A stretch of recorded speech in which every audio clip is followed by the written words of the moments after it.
We are checking the mic, so we will be getting started in a few minutes. So thank you for coming to this program, and we'll get started in a few minutes. I'm going to mute the mic.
No, it's not.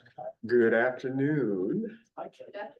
My name is Kevin Magruder. I'm Associate Professor of History here, and I am pleased to welcome you to this fall session of what we're working on, which is an ongoing series of Antioch faculty speaking about our work. And today we have Kraince, who is Associate Professor of International and Global Education, and Lavatelli, who is Assistant Professor of Media Arts. And we will start out with Anna. So I'll turn things over to you. Is that you did that? I think so. Yeah. Okay. Hi, thank you, Kevin, and thank you for organizing this. It's been so awesome to hear about everybody's work. And I'm excited to share what I've been up to. Oh my gosh, sorry, I'm trying to adjust this microphone so that I don't have to handle it. Oh, no, I shouldn't have touched it. Okay, wonderful. So I have a silly amount of slides. Going to, oh wait, I need to share to Zoom first. And then I'll introduce myself.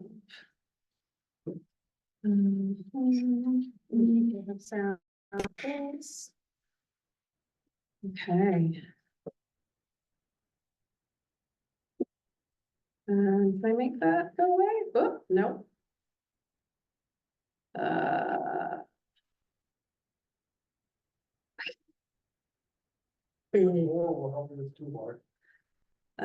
Okay. Oh, good. There, not blocking my view. Okay, hi. I'm Lavatelli, Assistant Professor of Media Arts, and this is a rather ridiculous amount of slides because I do a lot of things, and I've done a lot of things. I'm a very curious cat and likewise have at least 9 lives behind me, doing different kinds of work across media and across different kinds of institutions. And so this is a non-comprehensive list of roles that I have occupied. And so I think of myself as an artist, an experimental filmmaker, a producer, I'm a video artist, I'm a technologist, I work in documentary, et cetera, et cetera. I work across media and across genres and across institutions. And I wanted to upfront talk about what my current projects are, because I want to go back in time to a little bit of foundation as to how I got here, because I have worked across so many fields of image making. And so this is to help me make sure and help me make sure I get here to where we are now. So I just completed 3 films. Distant Early Warning is a short experimental film that is premiering a week from tomorrow in Buffalo at the Buffalo International Film Festival. Yeah. along with one of our students who's premiering their film the following day at the Buffalo International Film Festival, which is very exciting. Untitled Eyes is a piece representative of my video work that's more in-gallery oriented, but has embodied itself in various ways for more sort of arts festival-like situations, as well as an in-gallery standalone artwork. And then the collaborative projects, I just finished Hearing, which is a land art piece by Janine Antoni, and that's premiering tonight in Kansas at the Spencer Museum of Art. So that's very exciting that it's going to be entering the world. Yeah, and then Fulfillment is another short video film that I created in collaboration with Joan Linder, who's a Buffalo-based artist, and that was, and I'll be showing stills from all of these things, which is currently on view at the Buffalo Art Studio gallery space in Buffalo, New York, but was first seen at Kristen Tierney Gallery in New York City. Alongside all that, I'm still working on this film that I shot in 2016 called Candy Ego, that is a feature sci-fi noir comedy directed by Ash Smith. I was the cinematographer, and am now the post-production manager because we gotta finish it.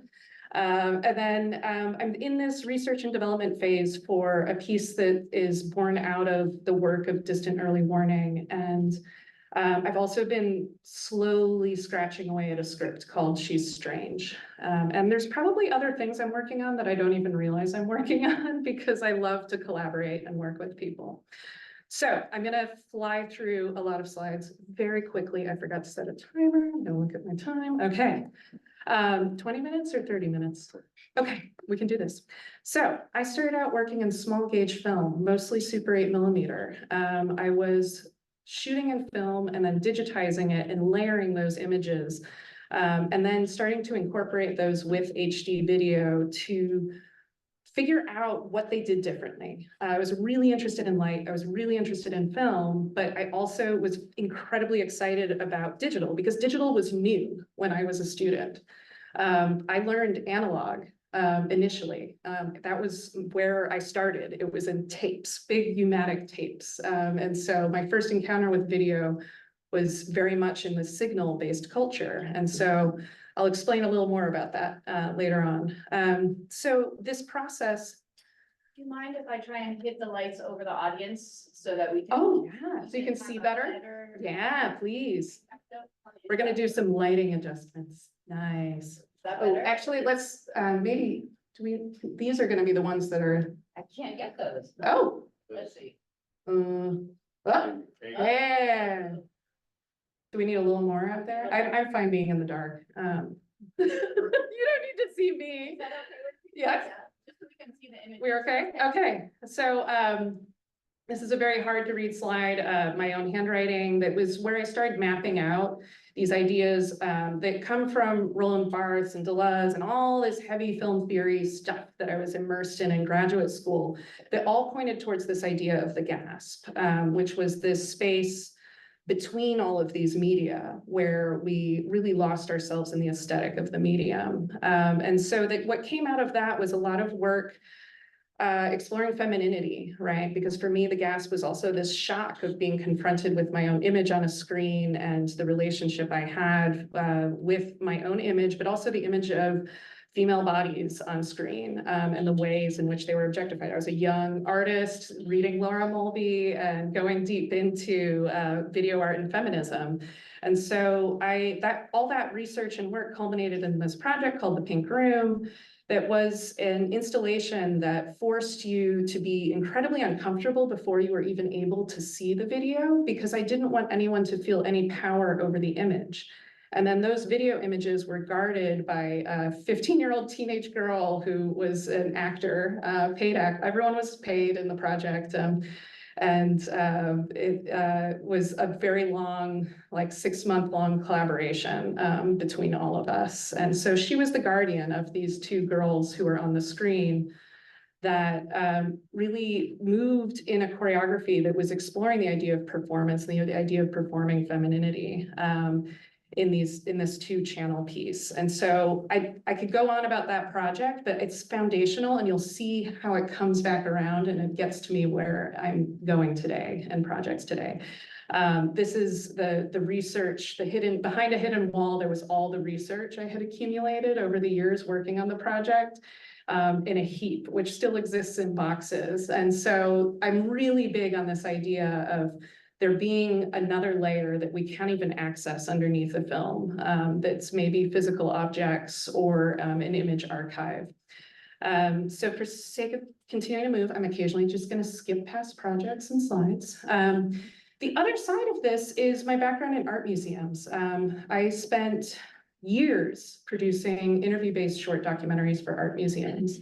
And probably the most exciting project was when I first started in Chicago at the Museum of Contemporary Art, was working with Doris Salcedo, who's an extraordinary artist, but also was an artist who was working in these large-scale installations that couldn't be expressed in the museum space. And it gave me the entry point to really help museums rethink how they used video inside their spaces to give access to the creative act. And so that film was so successful that it basically bore funding for years thereafter, working with the Museum of Contemporary Art, and then eventually through my own production company to be producing short films about creative process. And so the Freedom Principle was this really awesome exhibition that was multidisciplinary. So I got to go to Cleveland and interview Jay and Wadsworth Jarrell and George Lewis and Douglas Ewart and Jenny C. Jones and my mentor from grad school, Colleen Smith, which was so exciting that she was a part of that project. So we were looking at contemporary art, music, and early traditions of Afro-Cobra and collectivity. So I kept going and have produced gazillions of these. And so short form interview-based documentary became my bread and butter and my way of being in the world. And as much as I wanted this to be a lecture about my artistic research, this informs what I do. And this is starting to, not only as a teacher, but starting to affect the way I think about what I'm making now. So what happens when you put all these pieces together and then add the layer of collaboration? I've always been a collaborator, from the Real Dream Cabaret performance group I was a part of when I was in undergrad, to this is a collaboration I did shortly after grad school with an amazing mezzo-soprano, Leslie Latham, and Brendan Nguyen, the host at the bottom, where she played all of these different characters, performing original compositions created by other musicians in the program. UC San Diego had an amazing music program that was incredibly fruitful and provided lots of opportunity for experimentation and playing around. These are some stills from, oh, cool, I can make that go away. Stills from Candy Ego, which is this feature-length film that we will one day finish. That is an expression of how fun it is to work with other people. I think that's a huge part of my practice, is creating the worlds that artists are dreaming up and helping them realize those projects. But really coming to the table as a collaborator. Leslie Latham, that mezzo-soprano, has since started with Brendan Nguyen, the pianist, who is the host of Vanity Run Amok, a group called Project Blank in San Diego, California, and they do experimental interdisciplinary music-based productions, original productions. So during the pandemic, they decided they wanted to perform Harawi, which is this incredibly beautiful and challenging piece by Olivier Messiaen.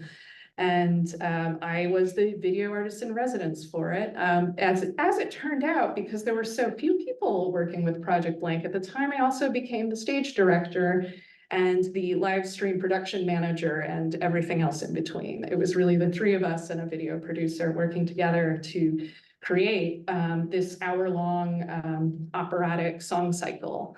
And so we created a double projection space, and then did many layers of live mixing and produced what I think is, I mean, there are a lot of performances of Harawi out there, but this piece we were just completely floored by what we were able to pull off with such a small group of people. The sound mix was beautiful, and it was really an awesome challenge for me to work with other folks. So did I do it? Oh my God. So the idea was to go really fast through foundations so that I can talk about what I'm doing now. So Hearing is this short documentary. I came back around to this idea of what does it look like to be working with museums and working with artists in a collaborative way, not just a work for hire, let's crank out a short interview-based documentary that gets visitors oriented to an artist, but what does it look like for a film to be an expression of an artwork that's very difficult to access? This is a field north of University of Kansas. It is not easy to get to, and if you can find it, it's about 15 minutes north of Lawrence, and then it's a literal path that is walked by people, unpaved, through a prairie.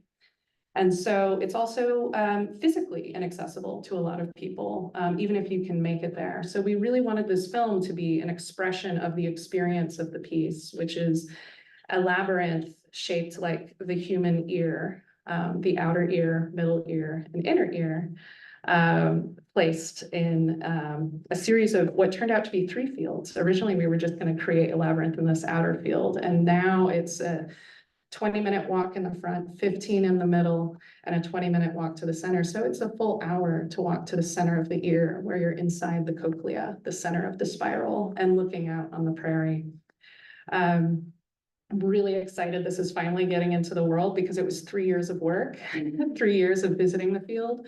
I was there from the very first visit, and this was an opportunity for me to really work with the artist and the curator from the start to the finish of the project, so that we could really imagine how video can support her research, how it can support the curator's research, and how it can document that interdisciplinarity that was happening, because the whole project came through IARI, the Institute for Artistic Research and Innovation, that was started by Joey Orr. And the idea there was to bring in artists to work with University of Kansas professors.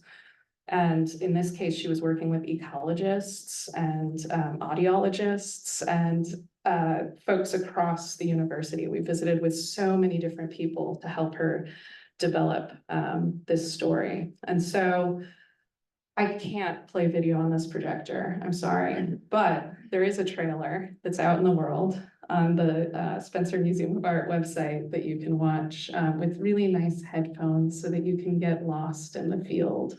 The soundtrack was a really important part of this piece. We spent time at sunrise and sunset and every time of day recording all of the creatures that live out there, and the way the field transforms across seasons and over time as it returned to being a prairie after being a neglected sort of post-farmland hot mess. And so it's been really beautiful to see it become a prairie again. So this piece only exists if it's walked. I included the coordinates in case anyone wants to try and get out there. It is on Google Maps if you search Hearing by Janine Antoni. Another very similar project that I did that is on view currently in Buffalo came out of doing one of these short interview-based artist videos. My dear friend Joan Linder called me up and said, I need a video of me drawing. Nobody understands how complicated my art is, because she sits in her car and draws in these accordion books, these beautifully epic drawings of super fun sites and in this case, cryptocurrency warehouses and Amazon fulfillment centers. And the scale of drawing very small, but to scale very small, where you have an accordion book that wraps around an entire gallery, really speaks to the scale of these projects that are decimating communities in Buffalo. And so that project was so much fun, and we just had a blast hanging out in the snow, filming all these cryptocurrency mining buildings and Amazon well, actually, we hadn't started shooting the Amazon fulfillment centers. We said, you know what, let's make a film together. And so she got a NISCA grant so that we were able to create this film, Fulfillment, that's about 9 minutes and a series of very beautiful portraits of very horrible places. So you'll see the sound walls that are in place. The way you know they're crypto mining is the fans that get sort of installed after the fact. And then there's this cyclical thing that's happening because there's also 3 massive Amazon fulfillment centers. So in the film, you're seeing fans spinning, mining crypto, and you're seeing little trucklets, just like a continuous flow, like blood through a vein. And the decimation of land by these power structures that are fueling them. And the whole idea is Buffalo is next to Niagara Falls, and so this is all clean crypto because it's powered by water, right? So never mind the fact that there's this horrific hum and all this other pollution that's coming out of these plants, and many of them are former coal plants. So it's really fascinating research that she's been doing, and I feel really honored to be brought into it. And I want to continue doing that work. I love collaborating. I love working with other artists. So what I'm working on independently is silly things like this. This is Untitled Eyes. It has many different forms. It's a gallery piece. It's an installation piece. It is constantly shifting and expanding. There is a double mirror projection 8K version of it. And so that's this playful space. And play is a big part of my work. It's a big part of my research. I started out in analog video and celluloid small gauge film, and digital came out. And so I got really into digital processing and looking at the interrelations across moving image. This is a hilarious photo of a sleepless me on a residency at the Institute of Electronic Arts, IEA, in Alfred, New York, which is this extraordinary facility where we really have this beautiful studios and a cross section of analog with digital. And so this machine on the right side of the frame is a Dan Sandine.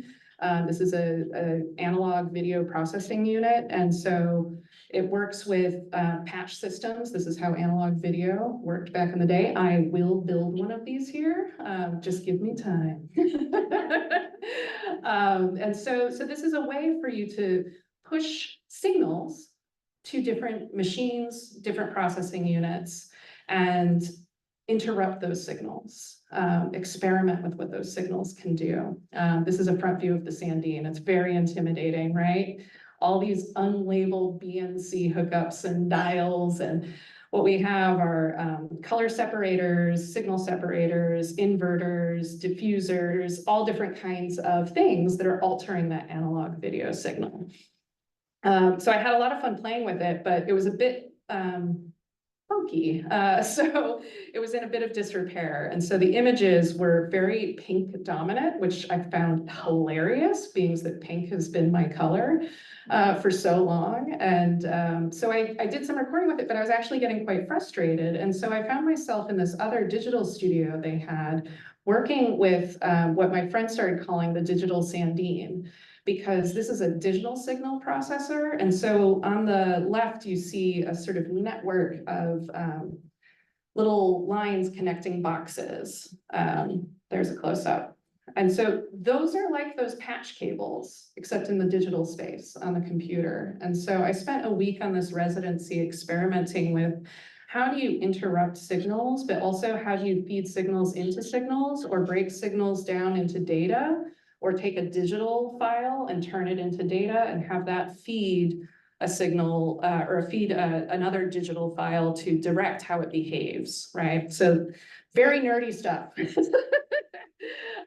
But through the process of playing with these digital tools, I found myself making what appeared to be very analog images, which were incredibly exciting and kind of blew away the folks, because they were used to seeing things like this. This is another thing I produced there, but where it's quite small, but there's a zoom in where we're looking at the ways to sort of pixelate process. So this is a video image with false depth added through luminescence, turned on its side and mapped into line work, right, that corresponds with the luminance of the image. And then on the right side, pixelated to return it back to its digital form, right? And so I was taking film images, pushing them into the flattest possible digital space, and then pulling them back and forth through that. And so experimentation across media is just so much fun, and I haven't or hadn't figured out how to bring that into my work until distant early warning. And so these are just all stills of things that I created there that,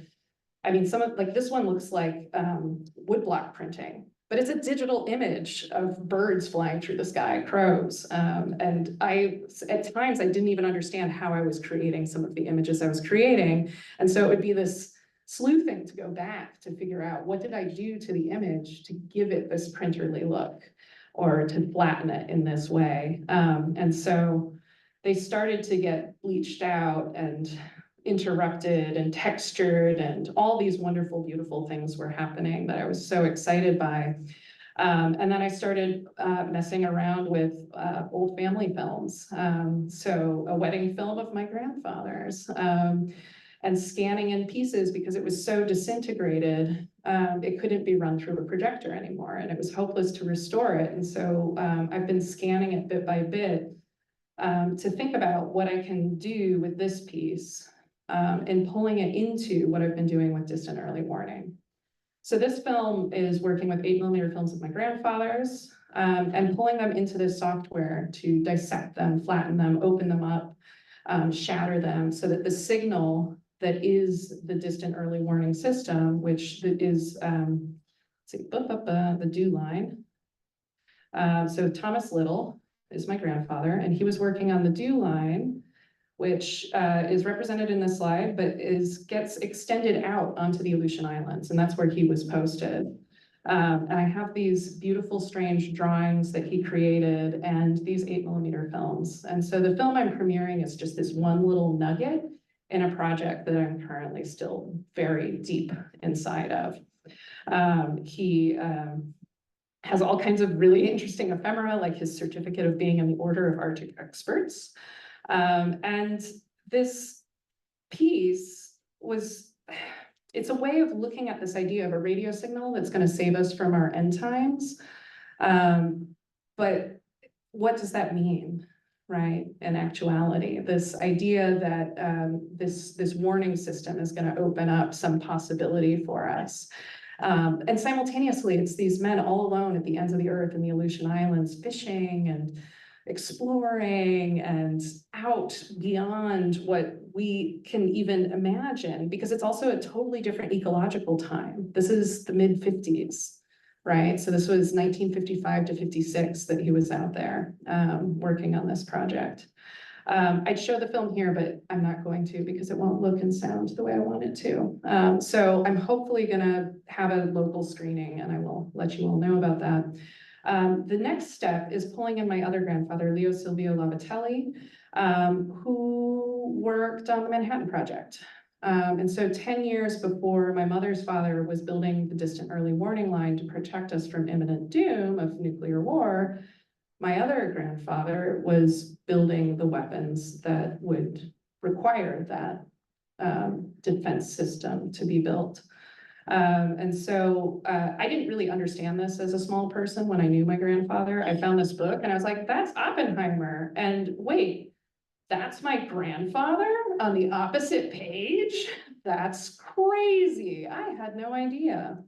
And so during the pandemic, I ended up back in Buffalo and was able to start going through my grandfather's archives. And that's when Distant Early Warning was born.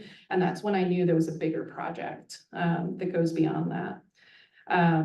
As soon as you open the can of worms, it just keeps opening. My dad comes down with this Petri dish and he's like, oh, here's some trinitite that he took from the site. Trinitite is the glass rock that was formed from that nuclear explosion of Trinity. And so I have this chunk that interestingly broke into 3 pieces, Trinity. And some of those images that I was showing were actually created from video image of these rocks. So it's right now I'm working with all of these little fragments of archives, you know, from learners or driver's permits and you know, police department summons and little fragments of photos, but there's not a lot of photos, right? It was secretive. There's not a lot from this, but there are 13 boxes of his files at the University of Illinois Champaign-Urbana, where he was a professor after Trinity, after he finished his postgraduate appointment, for which Mr. Oppenheimer wrote his letter of recommendation. So Mr. Oppenheimer, and well, transcribed by his secretary, said he has undoubtedly learned much during his work on this project, which would qualify him as an experienced physicist. But he still has much to gain from academic study, from an appropriate scientific environment, and from research somewhat more fundamental in nature than could be undertaken during the war. He is fully qualified to profit from the fellowship, and it is my recommendation that he favorably be considered. Mr. Lavatelli is attractive, responsible, and uniformly liked by his colleagues. So that's my grandfather. The first time they met was when my parents got married. My two grandfathers, and this is a adorable wedding photo of them all together. So I am really interested to see how the body work and the atomic come together. I had been freaking out and frustrated by this, and then Barbenheimer happened. And I was like, okay, there's something here, and I need to keep going down this rabbit hole. This is an image created through Midjourney. The prompt is on the right, and so it's Barbie and Oppenheimer in a desert witnessing a nuclear explosion, pink mushroom clouds on the horizon, cinematic in the style of Wes Anderson. And so I had this aha moment looking at these AI images of atomic things, and did a very stupid thing, which was to take the image of my grandfather and put it into Runway and make him come alive again. And that became the sort of first step towards this understanding of what AI is, and the shock of photography and the shock of cinema, because I felt a pang in my heart when I created that little 5-second clip that I realized must be what people felt the first time they saw a moving image of something real in the world, except that's not real. So there's some things to be done. Thanks.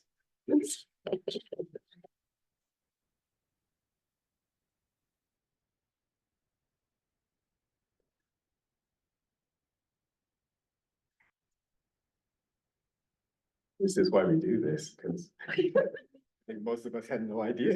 You know, there's so many threads, so many stories through that. So I really appreciate it. Thank you. Next, Rick Kraince, who is an associate professor of international and cooperative education. Do I need to share the screen differently than the way it was shared? If you're using, I think one of yeah. these are open. Probably in the back. Oh, there's one. Yeah. Okay, good. This should- that's right. And then, We'll just cover and help. yeah, that's right. So what's gonna happen now that that is there is that I can, if you open it, what you need is that one. Oh, And once you can see it on the screen, then you can go to Zoom to share it. Yeah. And so when you say go to Zoom to share, there, mhm, it's one. mhm. One on the right. Yeah, and then, yeah, and there, that, Yes. the green arrow. Is it still sharing already? No. I stopped. Okay, so It's not- then click on it, yeah. Click on this one. Yeah. And Then you can go for this way. And now I'm gonna make this little thing, I go you there. did something fancy Oh, here. with sharing. Yeah. Here. There it is. Yeah. Yeah. You want more light or you want it? No, we're good, thank you We though. like the dark. Perfect. Thank you so much. I am honored to be here, happy to be here, and thrilled that we have students and alumni and faculty members here. Some of our best students are here. I also, that's a big shoes to follow. Sorry. That's an amazing presentation, and I'm really excited about the ideas you're sharing. And I think we were talking very briefly about, we should think about resonance, and then we never got to talk about that, but I think the resonance is really about the cooperative approach that you take in your research and in your creative production, and the idea of the joy of doing things with other people. And that, I think, is why I get along so well with you and others in this college, because there's a lot of that spirit. And as a faculty member who is working in our co-op program, that's my bread and butter, right? And I work with colleagues who are all about building cooperation all over the place. And so I'm here today to talk about a project that I have. I have a Fulbright project for the coming academic year. And I will be going off to Southeast Asia for 5 months to work on ecological education and cultural empowerment in ASEAN university networks and heritage parks. And that will be in Indonesia, Malaysia, and the Philippines. I'm starting into this a little bit institutionally because I want to remind folks that we've been at this independent Antioch College thing for almost 15 years now. And we've had students on campus for, I think, 13 full years. And I came right at the end of that first year, Kevin and I. And I was there for the first group of placements and have been pretty much involved in a lot of those placements. And internationally, if you go down our list and you see where we've been sending our students, we've had 1,638 placements since the reopening, and 188 of them have been international, over 10%. And I'm proud of that and feel good about that. And I feel good about my colleagues' contributions to that. And you can see Argentina, 12 placements. Thank you, Luisa. Japan is on this list with 18, 32 in Mexico. We have people all over the place, and we have probably 5 or 6 students international right now in Japan and in Spain and in Panama and all sorts of places. So we, with Eric Miller and Beth Bridgman, are keeping this tradition alive, are sending our students all over the planet and bringing them home. So I also am somebody who has been sort of operating within the precarity of this institution for 13 years. And so I'm always thinking about the legitimacy of what I'm doing.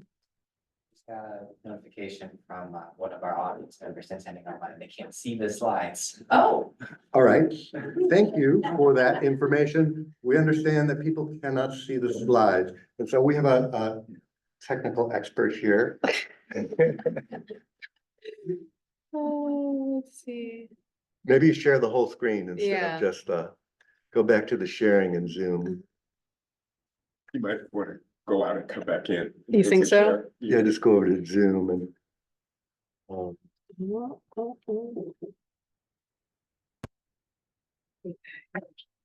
share screen, share the whole thing. Yeah, screen 1 or screen 2. That's one. And then back to. Can you check Sawyer and to see if those folks out there can now see? They're not coming up on my. They're not coming up? Really? No. Well, that doesn't make sense. Well, we go back to Zoom then one more time. Maybe it is you stop sharing. Mhm. And then now you're gonna go to share screen and where's the share all screen? Uh. I guess there's screen 1 and There 3. it is. Oh, you got it. Okay, great. And then Kevin sees it now. Thank you. And then we're at Let's the see. share that thing. go. Okay, Awesome. Is it showing presenter view or? yes. Let's see. I don't know how to do PowerPoint apparently. They can watch presenter view. Very sure. I mean, well, Mhm. we want to go off presenter view, right? Mhm. That screen at the bottom right hand, Mhm. well, that. This Yeah, one? That one, Mhm. resume slideshow. Oh, I made it worse.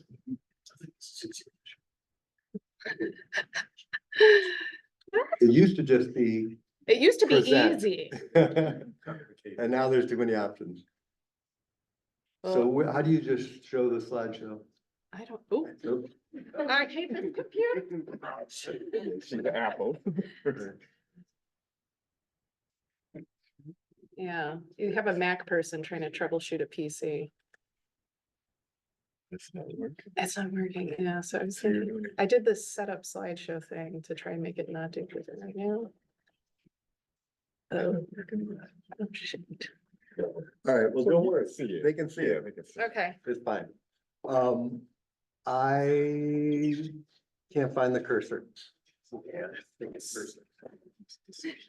Okay, it's fine. I can use these arrows. Okay. So what I will just kind of mention quickly is that we have a strategic plan that goes until the end of this academic year. And we were always thinking about how to live up to that strategic plan and develop and evaluate this rigorous liberal arts curriculum.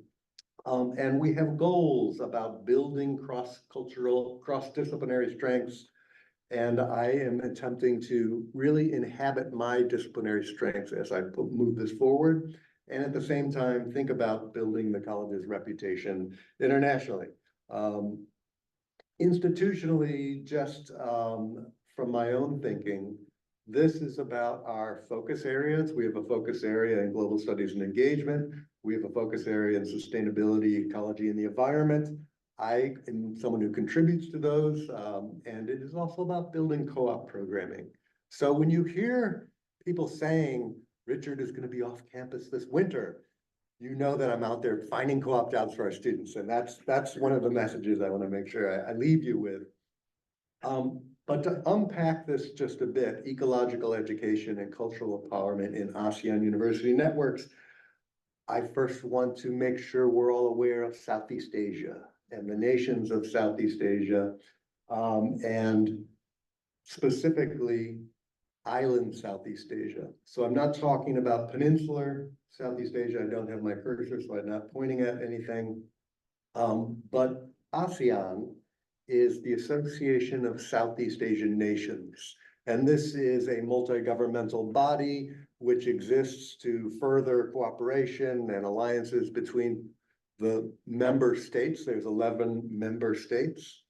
And so all except for East Timor. East Timor is becoming a member. They're in observer status right now. So you see little East Timor down there. But as I'm starting to think about Southeast Asia and how I could get myself back to Southeast Asia, I went to the Fulbright program, and I think this is worth mentioning because there's colleagues and others who also are thinking about their possible Fulbright proposals in the future. And I came across this multi-country ASEAN research program possibility with the nations of Southeast Asia that you see there. You will note that Myanmar is not on the list because of security concerns. I mentioned East Timor is also not on this list because it's not fully part of ASEAN yet. But it is one that is multi-country. It is one that focuses on area studies, education, environmental studies. These are the possibilities that I was able to say, hey, education. I'm someone with a PhD in higher education. I have a master's in adult education. I've worked in this field for a long time. I have another master's in Southeast Asian studies. This is my thing. This is my legitimacy as a scholar to focus and move into this. And then I go to the areas of interest, and I'm underscoring the ones that sort of resonate with my particular interests and focus. How can I get myself out into the beautiful natural spaces of Southeast Asia, some of the most biodiverse regions in the world? How can I be outside working with people that love plants and love nature and love wildlife? This was how this was the areas of interest that I had to define my particular proposal around. And the beautiful thing about writing a proposal for the ASEAN research program is that there is this ASEAN Heritage Parks program with 50 national parks scattered across the region, 11 of them being UNESCO World Heritage Sites. There's all these national parks, huge tracts of vast wildlife areas that I was really excited to figure out, how can I get there? But again, I'm from the field of education, so it didn't quite make sense until I realized there is the ASEAN University Network. The ASEAN University Network has a list of various themes that it works on. It looks at accreditation standards, it looks at all sorts of educational things, and it works on ecological education and culture. There's a specific group in all of these countries that come together internationally and focus on this theme. And when I discovered this, I said, I think I might have a research proposal to put forward. So jumping into this ecological education and culture, what I began to do is to go, I started attending their conferences online. I started reaching out to people. I've been working on this for about 18 months, to be honest. And so then I'm finally actually 30 days away from leaving. It seems like I've actually been working on this for quite some time to try to figure out how is this even possible to pull these things together? How can I get invitation letters from 3 different countries, 3 different universities, weave them into some sort of cohesive proposal and move it forward? But Ateneo de Manila University is the lead institute. And so I reached out to them first and they invited me to the conferences and they told me about their Ateneo Wild urban biodiversity conservation efforts that they have on campus. I follow this on Instagram and I'm watching them every day and what they're finding and their plants and all of the identifications that they're having when bird species are coming across that they weren't expecting. And I feel like I'm in dialogue with, at least observing dialogue between like-minded people who are really thrilled with getting outside, getting their students outside, creating opportunities for students to immerse themselves in nature. So they're having conversations on teaching biodiversity, perfect for an educator with this interest. They are engaging in the heritage parks, and this is Mount Makiling in southern Luzon, which you can see in relation to where Manila is. It is, maybe a 4-hour drive south of Manila. There's another university down there, Los Baños, and so these are places where biodiversity is taught, and the School of Forestry is down there. And these are some of our interlocutors in this group. Oops, I pressed the wrong direction. Yeah, Makiling, an ASEAN Heritage Park. So that's one that is going to be easy, I think, to get to. Another one is on the island of Mindoro in the Philippines. So I'm planning to get over there with a group. The rest of them in the Philippines are down in Mindanao. And Fulbright has let me know that I won't be going to Mindanao, which is, maybe next time. But on Fulbright's time, I'm not able to swing that. So focusing on those 2 particular ASEAN Heritage Parks in the Philippines, as well as the cluster of nature programming that they have all around Ateneo de Manila University. Any of these could be a great co-op. And this is what I think as I'm building relationships, going out and studying and working with people and looking at the facilities. It's difficult these days at Antioch to find extra funding to get ourselves out there to see the places and to go to the places. So as a faculty member in co-op, I've been looking for funds to get out there and do that. And this was my effort to make this happen. One of the other groups I'm working with is the University of Malaya. It is the Department of Science and Technology there. They have a beautiful botanical garden, which is called the Rimba Ilmu Science of Knowledge of Nature Park. And it is a beautiful point of departure for different parts of the country where there are engagement going on. And so a lot of Malaysians have been involved in this network. Permaculture Perak, we ran our permaculture course this summer. Eric and Dan and others who are involved in this kind of work here on campus. Seeing this kind of stuff going on in Sustainable Living Education Center in Legong in Malaysia is exciting.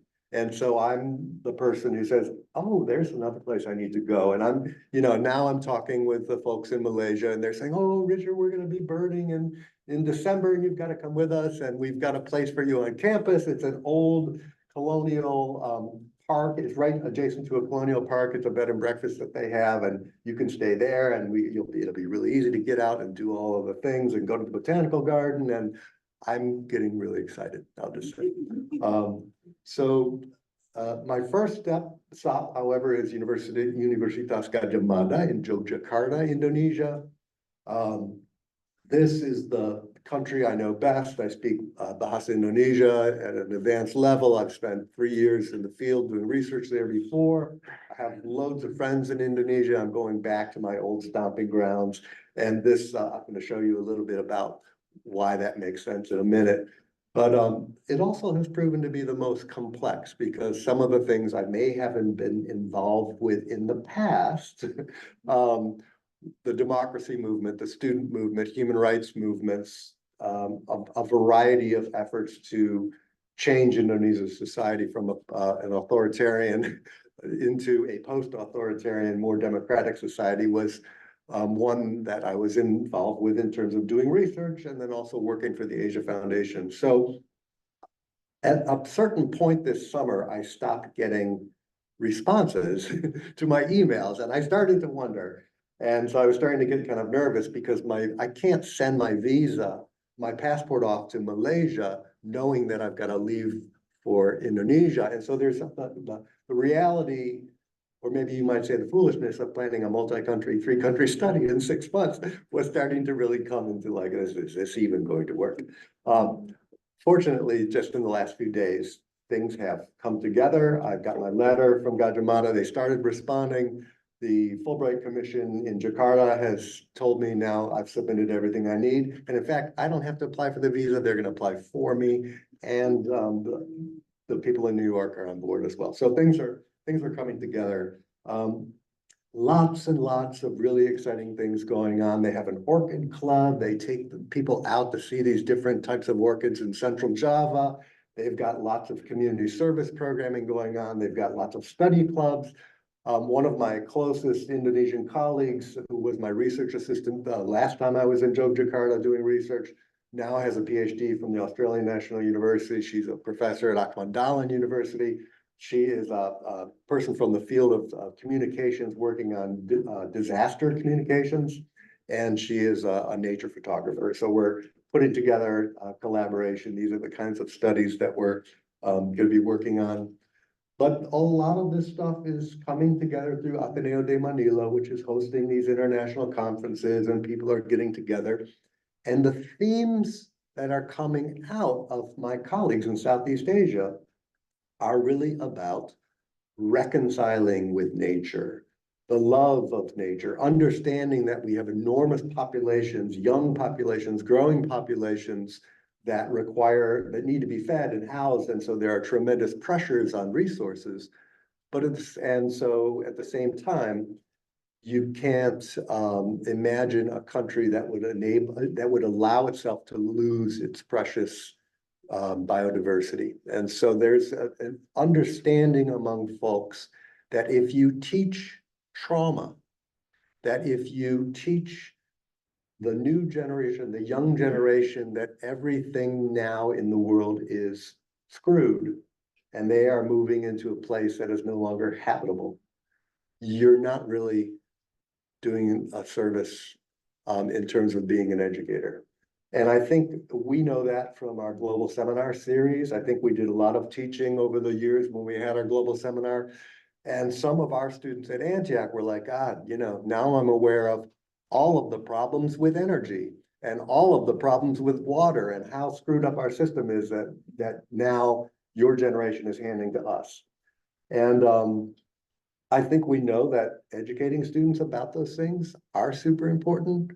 But at the same time, my colleagues in Southeast Asia are really emphasizing that it's got to start with the love of nature. Because if you don't start with the love of nature, you're losing your interlocutors. So that is an interesting thing for me. And I feel that when I'm in conferences with folks, lots of positivity, lots of really beautiful energy. And I've been working on trying to connect with movements, and I went to the Rio Plus 20. This is the first thing I did when I got to campus here. I arrived on June 11th, 2012. And a week later, I actually wasn't able to access professional development funds because it wasn't the next fiscal year yet, but I went on my own dime and went to the Rio Plus 20, and I've got lots of slides of movements and things like that, but I've been following movements for a long time. This is from Indonesia when I was doing my field research. This is at the Islamic University in Jakarta, where I was based for 2 years, one essay on the FLAS, the Foreign Language Area Scholarship, and the other on the Student Fulbright. And this forum is something that I'm really interested in connecting back with these same institutions, these same universities.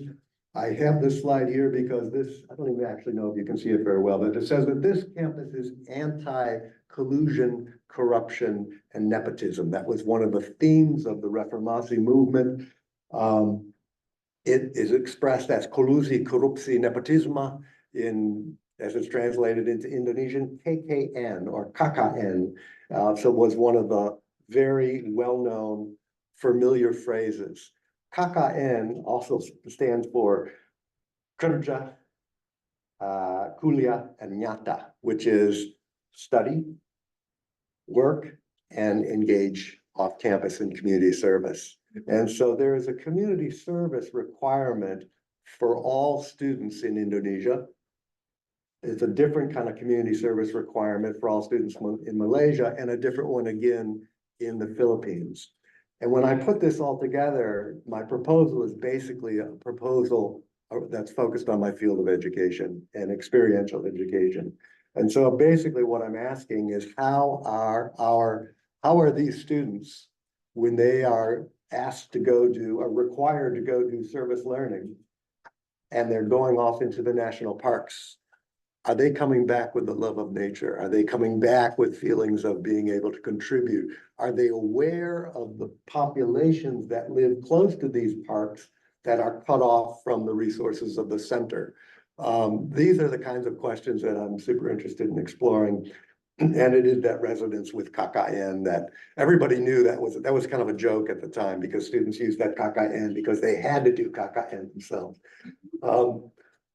So I won't go deeply into my methodology, but what it really is about is getting together with student groups and meeting with folks and taking photos and asking questions and understanding what that younger generation is emphasizing. At the time, it was riding around on top of buses with demonstrators.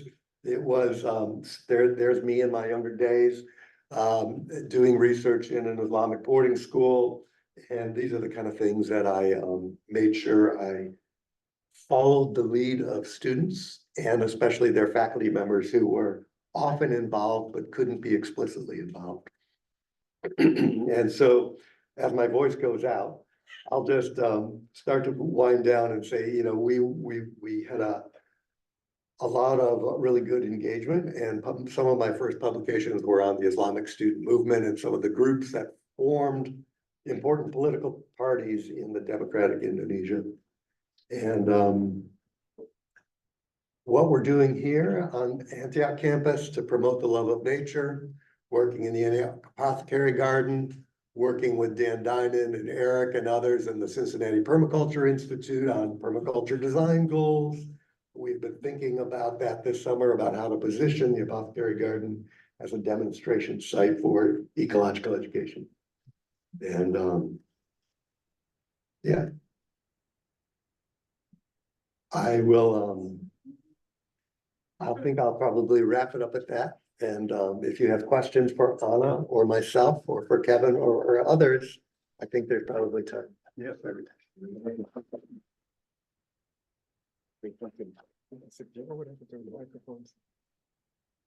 Anna has those microphones, right? No, we. Oh, we're gonna use this. Oh, We gave up on you the said- microphone. We'll take turns. Yeah, we're gonna figure it out. Who has questions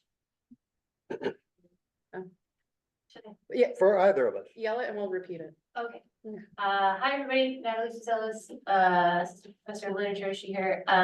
Thank you both for those really awesome presentations. I was thinking about tying them together a little bit. As you were presenting, I was struck by when Rick was talking about trauma, and how, this thing that we've learned at Antioch about not teaching trauma and narratives of the end of the world, which I'm interested in, and I know that Anna is also interested in.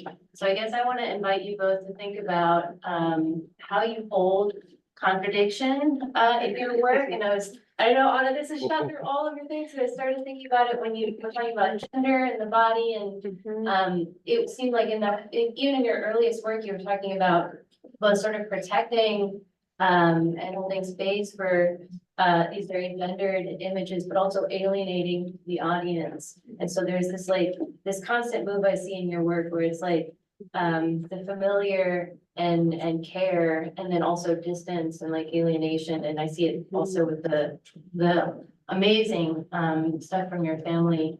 And so I guess I just wanna,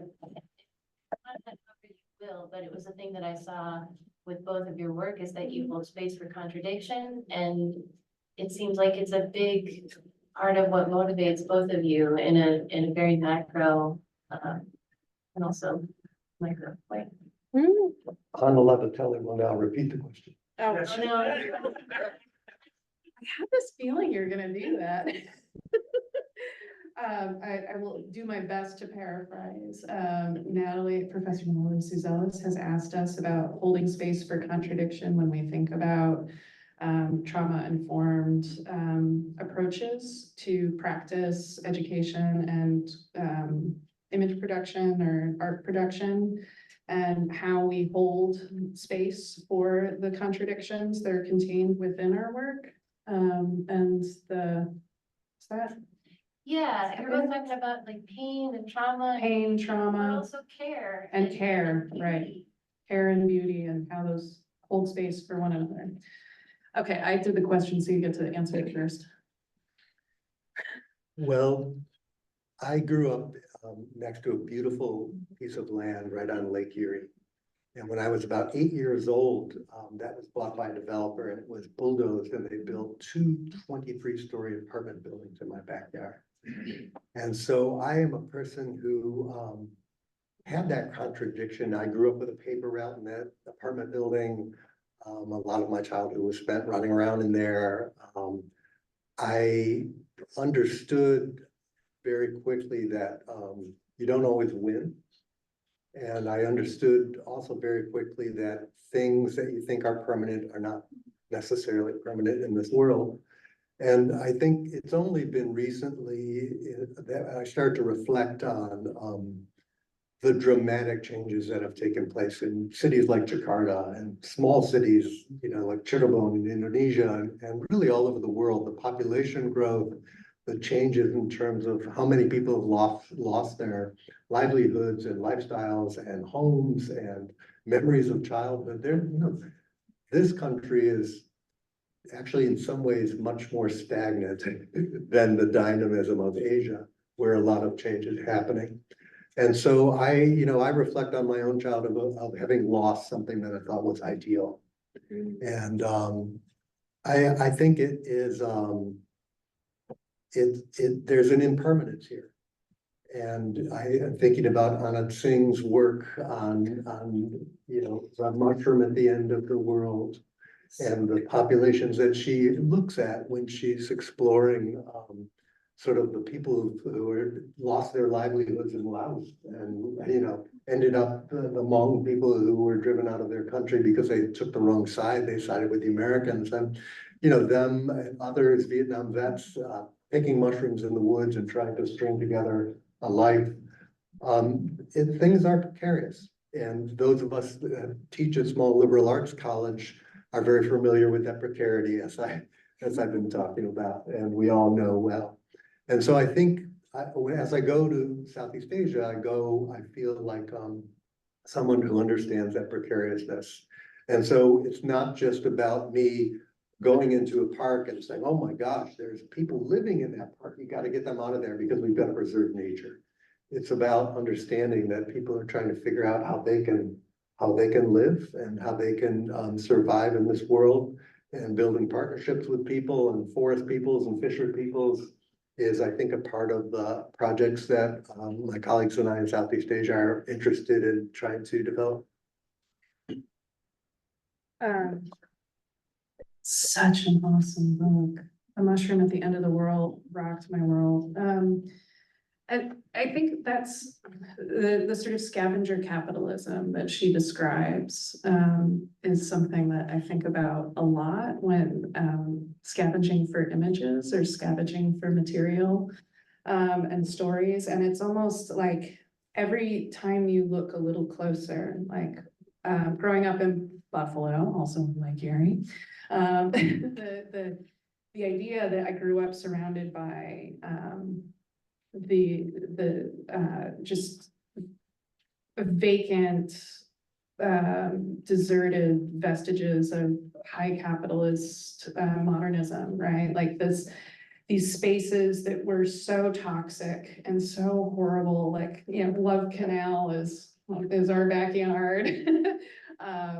That was, everybody engaged with that, and at some point, in fact, Joan Linder, one of her first drawings was the fence of Love Canal, when she first moved to Buffalo from New York, and she was just like, what, you just live with this? There are super fun sites all over Buffalo, and all over the country, and it's almost like the slowing down and looking and building a relationship with that challenge space gives an opportunity for the kind of healing that you're describing, but also trying to understand pathways. And so that's sort of thinking like the direct line between that question and the things I'm looking at in terms of like the collaborative work I'm doing.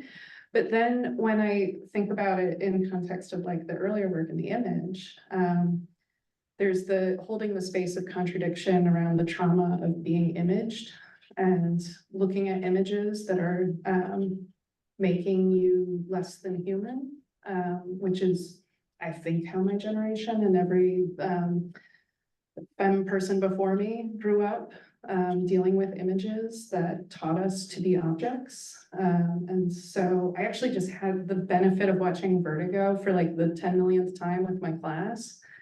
And hearing their cringe reactions was so refreshing and filled me with so much care and hope, because I didn't get to see it that way the first time I saw it.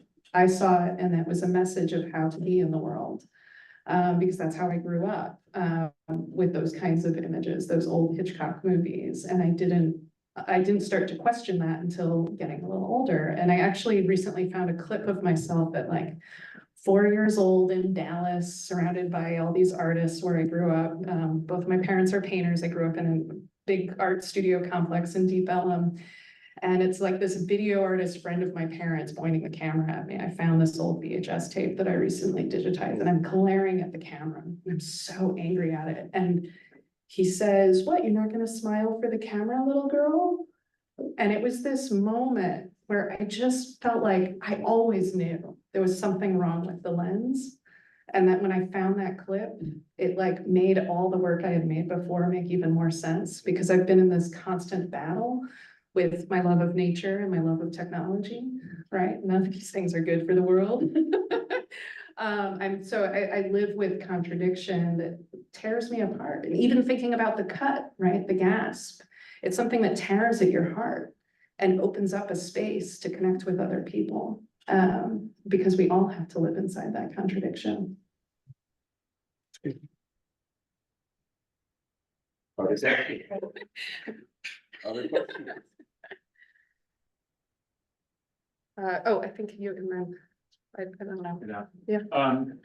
When you go overseas, I encourage you to, include in your questions or in your research, at how young an age, rather than only the kids in college and then network, but when they, as youngsters, got on that track toward being positive and optimistic about the natural world, because a lot of things happen in our school, call it upper elementary and middle school. A lot of impressions get formed, and they, this context, like I was always interested in, find when that gets turned on as you work with these kids who are then 10 years older, 15 years older than that. Can you summarize it? That's a great idea to ask that question explicitly. I think that's wise, and thank you for that reminder. I'm repeating the question. The question and suggestion was to include exploration of younger people, and when they got turned on to these ideas of when did they fall in love with the natural world, and to think about that in terms of methodology and exploring that. If I gather correctly, my master's was at the University of Rhode Island. I was attached to the Environmental Education Center there. I was able to go to grad school at night because I spent 40 hours a week teaching during the day. And some educator at the University of Rhode Island dreamed up that idea and wrote a grant and brought us together as field teacher naturalists and gave us a place to live on campus and gave us a job and then gave us tuition to go to grad school. And that's how I got my first master's, was through that. But the work was teaching all of the Rhode Island fifth graders. There was, mandated that they would have environmental education in their curriculum. And so we were teaching forest ecology and wetlands ecology and cultural history and things like that. And so that's very close to my heart. It's a lot of what the Glen does. And, Glen Helen does that really well. We have one of the Glen people here, Sunny. And so Sunny spends a lot of her time over there working hard and keeping that place going. And our students have been doing a really great job on co-op over there as well. We've had a continuous stream of them through there recently, and that partnership is really important. But that ability to teach and connect with kids is super important to the future of this planet. Thank you. The two different universities that you spoke of or anyway, two of them, you referred to having a community service requirement. Don Hollister is asking about the community service requirement of the countries that I'm mentioning in Southeast Asia, right? Yeah, and where does that come from? Where does that come from? That comes from the idealistic, recently decolonized governments of the region, which often this is framed as go back to the village and do something good because you're lucky you're in school. And so don't forget your roots. That's where that comes from. And in fact, in Indonesia, it's called Masuk Desa. It's called enter village, basically. It's literally like enter village. So those students, before they graduate, they have to Masuk Desa. And there's a bit of jadedness to it at times because it's very, some people have a great experience, some people don't have a great experience. Some people connect really well, others don't. Some places it's managed really great. Other people maybe somehow get the requirement wiped off their record because they know somebody. Like there's all sorts of things. But it is an element of all three of those countries' education systems to this day. There's those community service requirements. Follow up, you said those three countries, and I only wrote down Philippines and Indonesia. Malaysia is the other one. Okay. Yep. Malaysia is the other one. So they all have that. They all have that. Yeah, that was part of the integrity of this proposal as I put it together, was I made sure that I was I had a solid proposal that would speak to my field. And that's basically why I chose those three countries, although there were other reasons as well. So. Hi, Steve Bonar, Town 8 here. Anna, you talked about, I think you said play is really important in your work. Yeah. Can you say more about how do you play? Is it notebooks? Is it drawing? Is it technology? And what have you learned about play? Okay, so play. Why do I love play and how do I play is the essence of the question. I think that's the signal space for me, the analog, because the analog is unexpected. You think you know what a process might do, but then it does something different. And so, this is where art and science, I think, share so much space. This idea of F around and find out, right, is very core to our, see, look at, I can behave myself. But the idea that we need to mess around, right? And anyone who's been in one of my classes, there's always at least one class dedicated to messing around with cameras, because we think we know what a lens does. We think we know how to make a film. We think we know how to tell a story, or we think we know the answers, but we don't. We have no idea what's going on in this world. And so much of what I do is about pulling out the camera to see the world differently, to dig into what is going on underneath the surface. And a huge part of that for me is abstraction. I think play and abstraction is, they're so intertwined for me. And that's, you know, from the people who were my mentors, and thinking about my relationship to music and not being a musician, but always working with musicians, and building skills so that when you're improvising, you're not messing around really. You're taking all those skills and experience you've acquired and being ready to engage with whatever comes your way. And one of my favorite lines from the Freedom Principle short film was, Colleen has this moment where she says, if you can master all of your skills, if you know all of the possibilities and you're ready for anything that might come, for anything unexpected, no one can control or contain you. And that's so much of what play is about for me, because if you play by the system, if you operate within the social conditionings, and this is why clearly Antioch's a great place for me, because it's a space where we believe that. We believe in experiential learning, and we believe in play, and we believe that we can find answers that no one else has thought of yet. So I don't know what it looks like. It looks like something. Sometimes it's me spinning around on my office chair playing violin with a camera pointed at myself.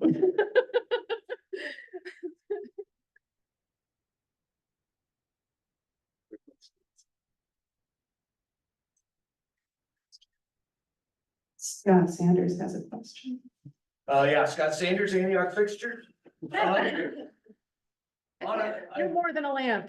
You shared a really striking photo of your grandfather sitting at an infernal machine.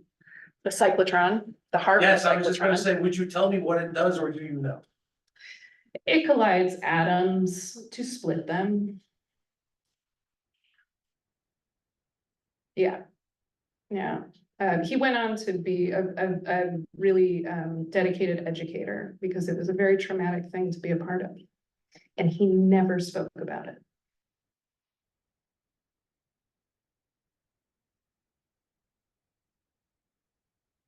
Oh, and the other guy is Kenneth Bainbridge, and one of the AI renderings, Kenneth Bainbridge leans forward and massages his shoulders. It's very weird. So AI is like, it's a can of worms. It's very weird.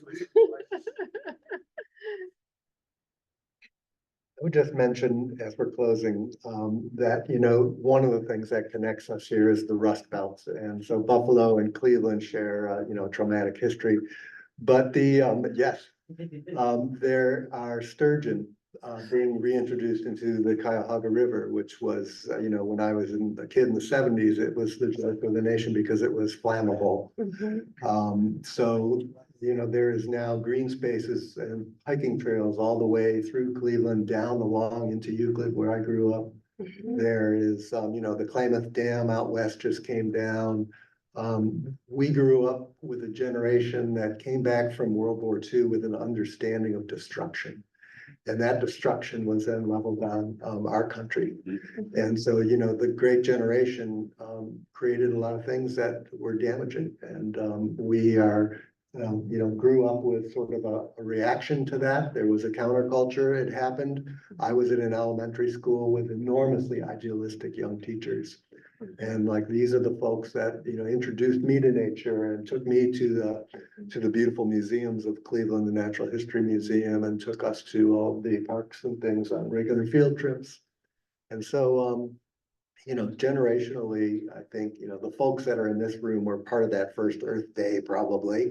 And the folks that are, you know, leading us forward were part of the good energy that helps to try to untangle these messes and, yeah.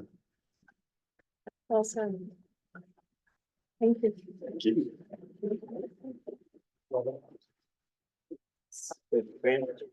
Thank you, Anna. Thank you, Rick. We've got a Lake Erie trifecta. I grew up in Toledo on Lake Erie. And so what you were describing definitely resonates with my experience too then. Okay. We hope to have at least one more session this fall quarter, tentatively November 1st. If there are faculty who are interested in presenting, please reach out to me.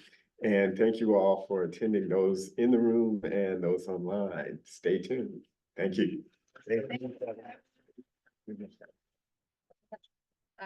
When it's been making up so much.